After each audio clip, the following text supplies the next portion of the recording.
SIR କାଲିଠୁ ଘରକୁ ଘର ବୁଲିବେ BLO ଅଧିକାରୀ।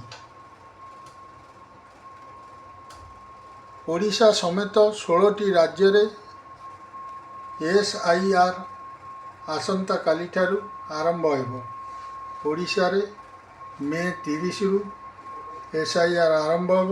ଏଥିରେ 45,000ରୁ ଉର୍ଦ୍ଧ୍ୱ ବ୍ଲକ ସ୍ତରୀୟ ଅଧିକାରୀ ବା BLO ନିଯୁକ୍ତି ହେବେ। ଏହା ପୂର୍ବରୁ ଶୁକ୍ରବାର ସାମ୍ବାଦିକ ସମ୍ମିଳନୀରେ ଏହି ତଥ୍ୟ ପ୍ରଦାନ କରିଛନ୍ତି ରାଜ୍ୟ ମୁଖ୍ୟ ନିର୍ବାଚନ ଅଧିକାରୀ RS ଗୋପାଳନ।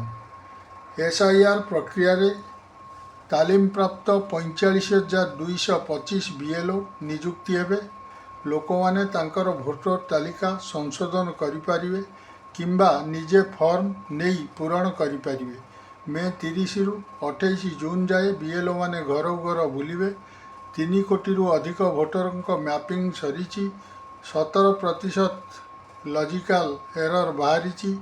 ବୟସ ତ୍ରୁଟି, ନାମ ତ୍ରୁଟି ଏବଂ ବାପାଙ୍କ ନାମ ତ୍ରୁଟି ଯୋଗୁଁ ଏରର ଆସୁଛି। ମତଦାନ କେନ୍ଦ୍ରଗୁଡ଼ିକର ଯୁକ୍ତିସଙ୍ଗତ ପୁନର୍ବିନ୍ୟାସ ଜୁନ୍ 28 ସୁଦ୍ଧା ଶେଷ ହେବ। ଜୁଲାଇ 5ରେ ଖସଡ଼ା ଭୋଟର ତାଲିକା ବା ଡ୍ରାଫ୍ଟ ଭୋଟର ଲିଷ୍ଟ ପ୍ରକାଶ ପାଇବ।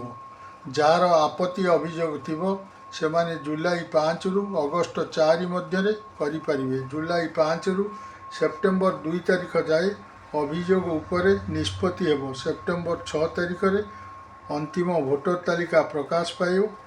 ପ୍ରାୟ 75% ମତଦାତାଙ୍କର କୌଣସି ଅସୁବିଧା ହେବ ନାହିଁ ବୋଲି ମୁଖ୍ୟ ନିର୍ବାଚନ ଅଧିକାରୀ କହିଛନ୍ତି।